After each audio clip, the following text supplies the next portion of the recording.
দিলীপ ঘোষ এর আগে একবার নির্বাচন কমিশন সতর্ক করেছে, আবার লাগামহীন দিলীপ ঘোষ। এবার আইসিকে জুতো পেটার নিদান। চৌরাস্তায় আইসি কাপড় খোলার হুঁশিয়ারি দিলীপ ঘোষের।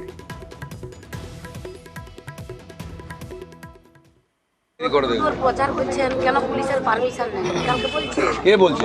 আইসি। ওর বাপের জমিদার নাকি? জুতিয়া লম্বা করবো ওকে। বলছে বলে আইসি হচ্ছে কাপড় খুলে দেবো চোর রাস্তায় নিয়ে আসবে। এরপরে দিলীপ ঘোষ 5 বছর থাকবে, ঘর থেকে বেরোতে দেবো না ওকে। ছোট লোকদের সঙ্গে এরকম কথা বলতে হয়, পুলিশের সঙ্গে সেরকম কথা বলতে হবে। সব কটা তোলাবাজ। পুলিশ সবচেয়ে বড় ক্রিমিনাল আজকাল পশ্চিমবাংলায়। বাপের জমিদারি, তার পারমিশন নিতে হবে লোকের বাড়িতে গেলে। পঞ্চায়েত লড়ে নেবেন, দিলীপ ঘোষ এমপি হয়েছে, এমএলএ হয়েছে, আমাকে আইন শেখাচ্ছে। রাস্তায় বেরোলে ওর গাড়ি আটকাবো, ওকে বার করে কাপড় খুলবো। দিলীপ ঘোষকে ও চেনে না এখনো, ওকে বলে দেবেন রাস্তায় না বেরোয়। দিলীপ ঘোষ তোর প্যান্ট খুলে নেবে চোর রাস্তা দাঁড় করিয়ে। আর পারলে আমার কাছে বিরুদ্ধে কমপ্লেন করবি ইলেকশন কমিশনে।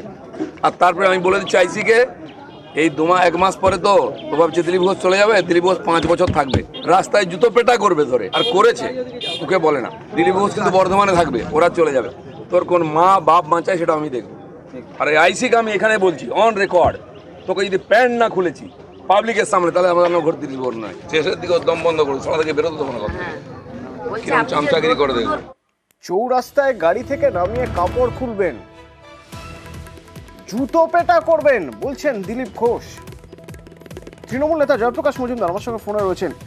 প্রাসঙ্গিক থাকার চেষ্টা, প্রচারে থাকার চেষ্টা, নাকি যারা যারা কর্মী সমর্থক রয়েছেন বা যারা যারা জানছেন শুনছেন তাদের কনফিডেন্স দেওয়ার চেষ্টা, কি বলবেন?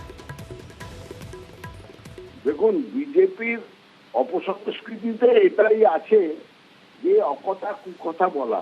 গতকাল সন্ধ্যেবেলায় শুভেন্দু অধিকারী মহিলাদের উদ্দেশ্যে যে ভাষা প্রয়োগ করেছেন আপনারা সবাই জানেন, যেটা বাংলায় কোনো সাধারণ মানুষ মুখে আনতে পারে না।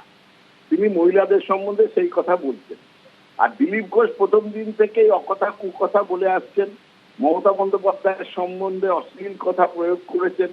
সেখানে নির্বাচন কমিশন তাকে সাবধান করেছে, দল তাকে শোকজ করেছে।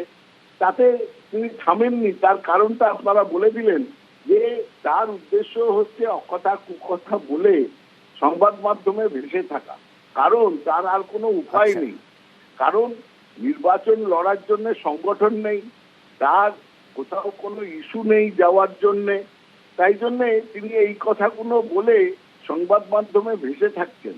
আমি শুধু এই প্রসঙ্গে একটা কথা বলে দিই, যে কথা আজকে বলেছেন সেই কথার জন্যে তাকে ইমিডিয়েটলি গ্রেফতার করে জেলে ভরা উচিত। কারণ কারুর অধিকার নেই যে ভারতবর্ষের আইন শৃঙ্খলা যারা দেখে তাদেরকে এইভাবে অপভাষা প্রয়োগ করে তাদেরকে আক্রমণ করার। সুতরাং দিলীপবাবু গ্রেফতারযোগ্য অপরাধ করেছেন। ধন্যবাদ।